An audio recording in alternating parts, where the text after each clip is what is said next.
let's talk pet dentistry.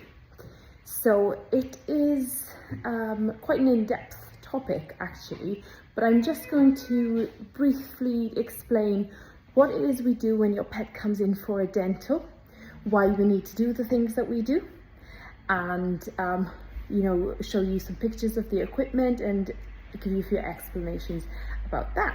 So number one, let's head to the dental room. So this is our dental room in here. It's a dedicated room. We've got some ventilation there and we've got all of our dental equipment in here. So the reason that we need a dedicated room for dentistry is because when you are cleaning the teeth with a descaler, which I'll show you in a second, it can cause bacteremia in the air. So all practices should have separate areas for dentistry so that other procedures don't get contaminated. When your pet comes in for dental, you have a consultation with a vet first. They will do a thorough examination of the mouth and of all the body systems to ensure that your pet's safe. We have to do a general anesthesia for dentistry because, as you can imagine, it's very uncomfortable to have a descale and polish. We cannot explain to dogs and cats, rabbits, what we are doing. It's frightening for them and it's painful. So we do induce anesthesia to do this. This is safer. We have control of the airway so that we can prevent aspiration. We can keep them calm, relaxed, they're not scared, they're not in pain, and we can get right in the mouth. You need to go into the inside of the teeth and to the back of the mouth, which you cannot do in an awake animal. So that's the reason for general anesthesia. So once they come in the morning, have your consultation with one of us. We'll explain to you what we think will happen. The plan can change once we've examined the pet's mouth under anesthesia because we can see the things that we couldn't see when we were awake. But general overview of what we think we're going to need to do. Then we'll bring your pet in. The anaesthetist will do their check. And once anaesthetized, we will continue with the dentistry. I'm going to show you some of the equipment that we use now. So this is the table that we use. We always do heating because under anesthesia pets can lose their body temperature. So you see heat mats. We also have something called a bear hugger, which blows hot air over the top, keeps the pet nice and warm. Table goes up and down, turns round and round, all of those things. That is so that we can get to all of the angles of your pet's mouth. We have a light here for shining directly into the mouth, so we've got good views, and this is some of the equipment that we use. So here is suction. Here we can blow air and water onto the mouth. This is for polishing the teeth. This is a dental drill, which we may need if we need to extract any teeth from the mouth. And prior to polishing, which is with this one, we would descale, and this is the piece of equipment that we would use, because that vibrates at a very, very high speed. It has water coming out at the end of the nozzle to keep it cool and prevent burns. The vibration can be uncomfortable for your pets. That's another reason that anesthesia is used for dentistry. And of course, if we need to do extractions using this drill, you must have your pet asleep for their safety and comfort. So prior to using any of this stuff, your pet would be asleep on the table here. This is the anesthesia equipment that we would use. So this produces the concentrated oxygen, and this is the anesthetic gas. And we'd have tubing just coming down from here and into your pet here. The head is over this grill so that water can run away and they're not sitting in water. And this is where the examination will occur. So we'll first look right into the mouth and chart the teeth. So that is where we check for the levels of gingivitis. We look for any holes, any cracks, any fractures. We probe the roots to see if there's any pockets there that need to be investigated. After this, we're going to do some dental x-rays. So this here on the wall is the x-ray machine, and x-rays will come out of this point here.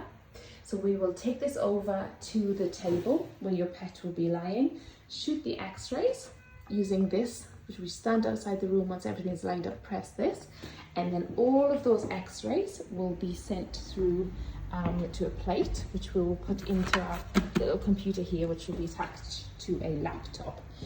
Now I can show you what some of those x-rays look like just by looking at the chart here. So this one is a canine mouth. and what we would be looking at. So as you can see, it's really important to do x-rays because you've got 50% or less above the jawline, and this is the root of the tooth. At least 50% is in the jaw under the gum, which we cannot see. So if we did not do x-rays, we wouldn't see any of these roots and we wouldn't pick up any problems with them. It's really, really important to get dental x-rays done.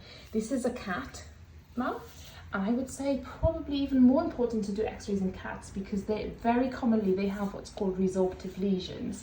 So if you see here, these are the roots of the tooth. Sometimes you don't get this nice outline as the tooth root begins to become reabsorbed into the bone. Now, that can be painful for cats to have resorptive lesions, but it also means those roots are gone. We don't go digging for them. We know we have to take the top of the tooth out. Without dental x-rays, you don't know that, and you could be causing a lot of trauma in that jaw, which would be unnecessary. So, after we've done our dentistry, we've done our charting, we've taken out any teeth that we need to take out, and trust me, we will not take out teeth that don't need to be taken out. It's actually quite hard work. We don't want to take them out either, but if they're causing pain and they're going to deteriorate or potentially be a cause of infection, we need to take them out, so we'll take them out. Your pet will recover. They'll be monitored with anaesthetic equipment, and then afterwards they'll be transferred into wards and they will have a nurse or a vet observing them while they recover. Once they've recovered, they will be able to come home once we are happy that they are awake enough, they are pain-free, they are comfortable, they're not bleeding, and usually we like them to have eaten some food first just to make sure everything's working. Very commonly we'll then want them back in a couple of days later to do some checks and make sure everything is fine. What we'll want you to do at home is make sure that there's no excessive bleeding if we've taken teeth out. You get a few drops, we have done an extraction. The blood shouldn't be pouring from the mouth and there shouldn't be excessive bleeding. We'll ask you to feed soft food only. We may provide medications to go home with, such as anti-inflammatories, occasionally antibiotics, although that's not common now. And your pet will need to be rested. They've had a procedure, they've had an anaesthetic. If there are no extractions, then it's likely they'll return to the normal food quite soon.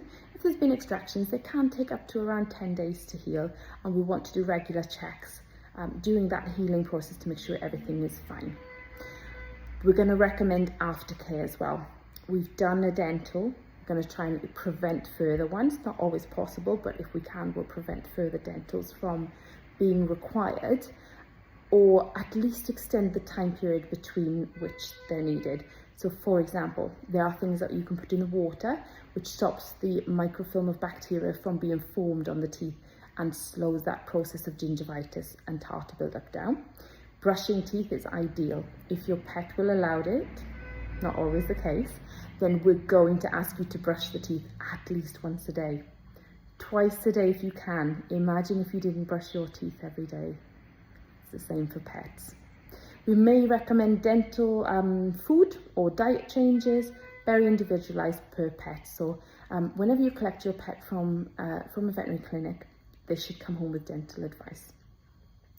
Any questions? You know how to contact us. Email, website, Pets app. Let me know. I hope that was helpful. And just finally, this is a really good example of why we need a pet anaesthetized. You can see that the amount of tartar we need to remove from right at the back of the mouth there.